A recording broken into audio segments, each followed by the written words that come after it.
Gagal napas adalah suatu kondisi ketika sistem pernapasan tidak mampu menjelaskan fungsi pertukaran gas secara optimal, yaitu memasukkan oksigen ke dalam tubuh dan mengeluarkan karbon dioksida, sehingga terjadi hipoksemia PaO2 60 mmHg dan atau hiperkapnia PaCO2 50 mmHg.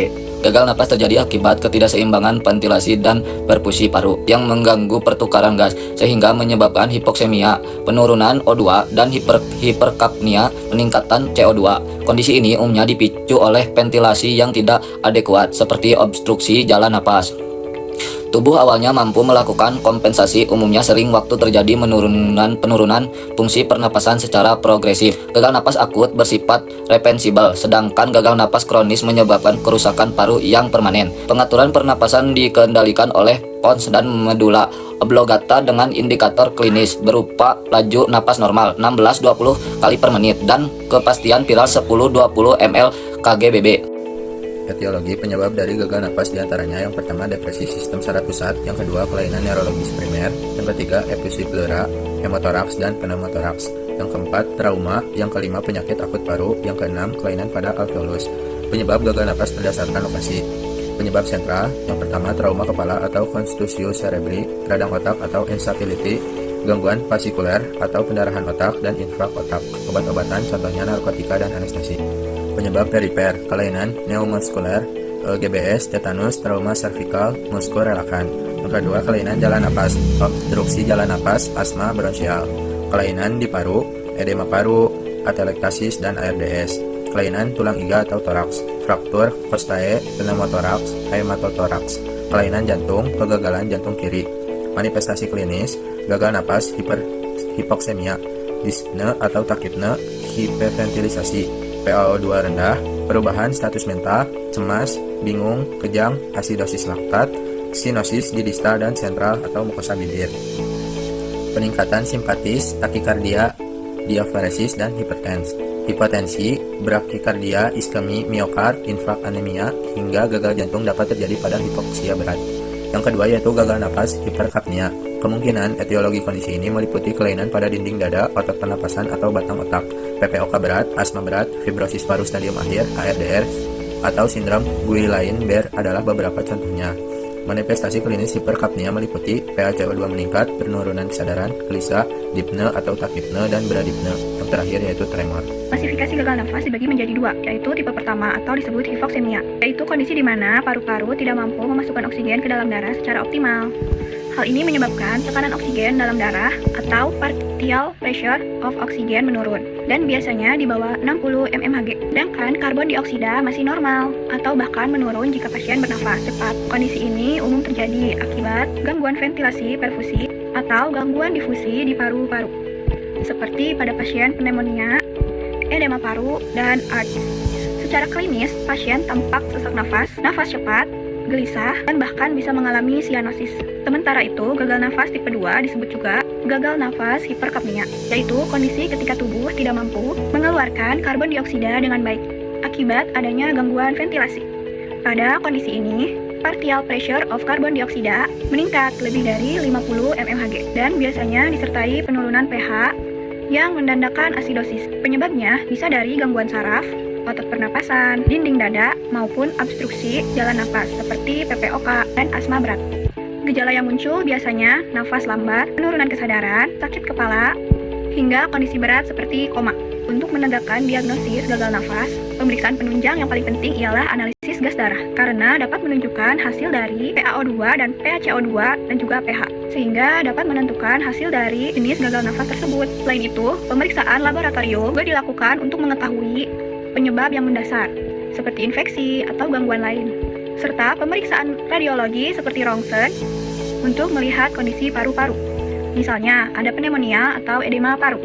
Penata laksanaan gagal napas. Di sini ada 3 penata laksanaan. Yang pertama, penata laksanaan medis, yang kedua terapi farmakologi, dan yang ketiga terapi diet. Di penata laksanaan medis, di situ ada pemberian oksigen atau nasal kanul, masker non-rebreating, ada ventilasi non-invasif, ketiga ventilasi mekanik, selanjutnya terapi cairan. Terapi cairan ini diberikan jika pasien shock. Kemudian di sini ada terapi farmakologi, yaitu bronkodilator atau salbutamol, yang kortikosteroid, lalu ada antibiotik, lalu ada diuretik, dan ada sedatif. Terus di sini ada terapi diet. Yang pertama, diet tinggi kalori dan protein. Lalu pembatasan cairan jika edema paru atau gagal jantung. Dan yang terakhir ada nutrisi enteral atau NGT bila pasien tidak sadar. Selanjutnya ada asuhan keperawatan. Tahap pertama adalah pengkajian keperawatan. Pada tahap pengkajian ini, perawat mengumpulkan data pasien yang terdiri dari data subjektif dan data objektif. Data subjektif yaitu dari pasien itu sendiri, keluhan yang dirasakan langsung oleh pasien, seperti pasien mengeluh sesak napas, napas terasa berat atau cepat, sulit mengeluarkan dahak, merasa lelah saat bernapas, gelisah dan tidak nyaman. Keluhan ini menunjukkan adanya gangguan pada proses pernapasan, terutama pada proses ventilasi dan pertukaran oksigen. Yang selanjutnya ada data objektif hasil dari observasi perawat. Diperoleh dari hasil pemeriksaan fisik seperti jalan napas tidak efektif, misalnya ada sumbatan, batuk tidak efektif, produksi sekutu meningkat, adanya sekresi pada jalan napas, terdengar suara napas tambahan seperti ronhi dan wheezing. Bunyi tambahan seperti wheezing biasanya menunjukkan penyempitan jalan napas, sedangkan ronhi menandakan adanya cairan atau sekret. Selanjutnya ada sistem ventilasi. Selain itu dilakukan penilaian sistem ventilasi meliputi saluran saturasi oksigen SpO2 kurang dari 95%, hasil analisa gas darah, PaO2 menurun, PaCO2 meningkat, tanda hipoksia seperti sianosis, penurunan kesadaran. Ini menunjukkan bahwa tubuh kekurangan oksigen dan terjadi gangguan pertukaran gas. Di sini ada fatwa gagal napas berdasarkan diagnosa keperawatan dengan etiologi, infeksi, obstruksi, dan gangguan paru, sehingga produksi mukus meningkat, terjadi penumpukan sekret dan obstruksi jalan nafas. Muncullah diagnosa bersihan jalan nafas tidak efektif dengan data pengkajian, batuk tidak efektif, produksi sputum meningkat, bunyi nafas tambahan. Lalu muncul diagnosa pola nafas tidak efektif dengan data pengkajian, frekuensi nafas tidak normal, penggunaan otot bantu nafas dan irama nafas tidak teratur.